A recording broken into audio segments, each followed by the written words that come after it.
Have you ever thought about starting your own podcast? When we were trying to get this podcast off the ground, we had so many questions. How do we record an episode? Where do we find background music? How do we get our show on Apple Podcasts, Spotify, and all the other places that people like to listen? And where do we find advertisers? The answer to every one of these questions is really simple. Anchor. Anchor is a one-stop shop for recording, hosting, distributing, and monetizing your podcast. And best of all, it's 100% free and 100% ridiculously easy to use. Anchor makes it simple to get up and running. You can upload and schedule your podcasts ahead of time. It publishes to all the major podcast platforms. You can easily check your stats. I could go on, but instead, why don't you go and get started? Go to anchor.fm/start to join the e-commerce minute and a diverse community of podcasters already using Anchor. That's anchor.fm/start. We can't wait to hear your podcast. It's the E-commerce Minute, your daily dose of e-commerce, tech, and retail news with your hosts, Bart Mraz and John Suter. The E-commerce Minute is a production of Sumo Heavy, a digital commerce consulting firm in Brooklyn, New York, and Philadelphia. Find us on the web at sumoheavy.com. It's E-commerce Minute, episode 293. In today's episode, Office Depot opens in-store co-working space. Office Depot has announced it's piloting its first ever co-working space. It's called the Workonomy Hub, and it's integrated into the Los Gatos, California store. The space will offer the company's current suite of products and services, along with workspace for small business owners and remote workers. The co-working space is part of the company's expanded Workonomy platform that goes beyond office supplies to offer business services for small to medium-sized businesses. Office Depot lags behind competitor Staples in the co-working arena. Staples partnered with the workspace startup WorkBar in 2016 to offer co-working spaces at 3 of its Massachusetts locations. Staples space requires a $130 a month membership to access, while Office Depot charges $40 for daily use to $750 a month for a private office. While it's certainly no WeWork, it's a better alternative than working out of a coffee shop or in the front seat of your car. Office Depot is also offering by the end of August new tech service kiosks that will provide direct on-demand access to Office Depot's technology experts in 141 stores across Florida, Texas, and Georgia. Self-service printing and copying kiosks will be in more than 1,000 stores in the same period. As the so-called retail apocalypse continues, innovative retailers like Office Depot will need to come up with creative solutions to keep the foot traffic coming and keep the lights on. Co-working in an office supply store. Page and Blight Shroot. When is Dunder Mifflin going to make one? That would have been better. I guess if you ran out of paper, you can just go pick it up. It's right there. Well, that's the plus side of it. Now, there are some photos, and I will have the photos posted on our website. Have you seen the photos, Bart? No. All right. So, these look really, that's like going to like a FedEx office and like working out of it from the picture. Yeah, I think that's the common area. There's another photo, which I'll have on the website. It looks like they took the back of the store and just kind of did a WeWork style, just glass booths. They're the private offices. There's some pros and cons for both the worker and Office Depot itself. Office Depot obviously maximizing more of their square footage. For the worker, as you said, they'll never run out of pencils or paper. I don't know.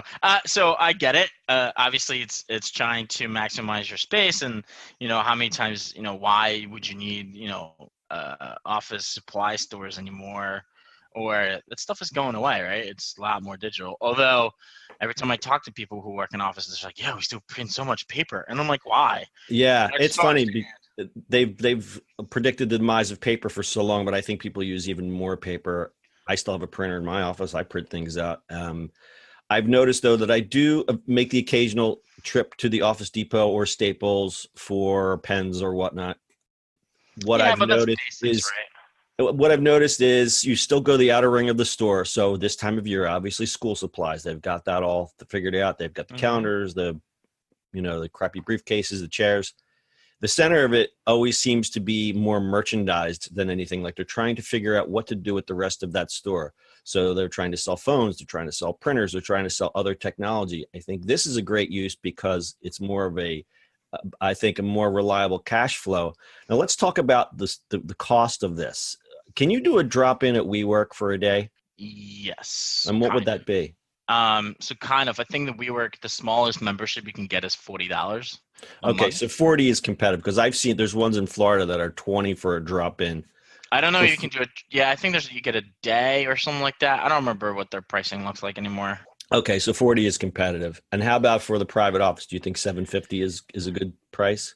Well, that's about what WeWork charges. Okay, so they're being competitive price wise. I don't think they're being really competitive at all. Well, I don't think atmosphere wise, not at all. No. So, I mean, if they want to succeed, I would drop the price. I mean, they already pay for the space, right? And in reality, co-working is not really about the real estate of itself, right? It's the environment and what you can do with it. Right. I mean, if you look at what WeWork offers, even just for a $40 drop in, you've got, I mean, I don't even know if you can get a glass of water at the Office Depot. Just the benefits of a WeWork, and we've talked about this, many times. But I think that would be an important thing. Now, let's take it and turn it. You're a road warrior, and you just need a place to get some stuff done. I think this is great for a drop in. I think 40 is a bit high given what the environment is. I'd be interested to see if they drop that or adjust that, considering your alternatives are a coffee shop or if you go to a WeWork, which has way more perks than just sitting in the back of an office supply store. Yeah, no, absolutely. I mean, you stop at Starbucks and it costs you $3. Yeah, no, exactly. You know, so I mean, and the Wi-Fi is usually better too. Ask a client to come see you at Office Depot. Yeah, okay, that's another thing. It's like, come meet me in my co-working space in the back of this Office Depot. Like, you look at some of the Regis places. Like, if you're a bigger company, you're not gonna be co-working out of an Office Depot. Yeah. So I think this is good for salesmen, road warriors, people that really don't need to see clients, just need to, And I think this is going to fit into a niche in a suburban. Yes. So really great example. I live near the suburbs and there's really no co-working up here. They tried a few and they didn't really catch on. I think this will be good for if you pop this in a suburban mall, because if you look at the statistics, 43% of employed Americans do some kind of working at home or co-working or flexible working environments. Mm-hmm. So you pop this into a shopping mall, I think you've got a winner. So great example, if you go up on Street Road, where Street Road is around here, there's a big Office Depot. There's no co-working around here. There's no place to go and just get out of your house except for, like we said, a coffee shop. So this might work. Yeah, I think for people who travel, like don't want to hang out in a hotel, they want to go work a little bit for wherever they are. It's not a bad idea. Yes, but we're spoiled. We're WeWork guys, so we. All right, pretty interesting. We'll see how this catches on. See if they adjust their pricing. And as I said, we'll have photos on our website, ecommerceminute.co. Do you have anything to add, Bart? No, that's it, sir. All right, that's your e-commerce minute for today. We'll see you on the internet tomorrow. That's it for today's show. If you like the show, do us a favor and subscribe or leave us a review on iTunes. And don't forget, you can now listen to the e-commerce minute on your Amazon device. Just add e-commerce minute to your flash briefing. And finally, if you have a comment or suggestion or just want to say hi, find us on social media @Sumo Heavy.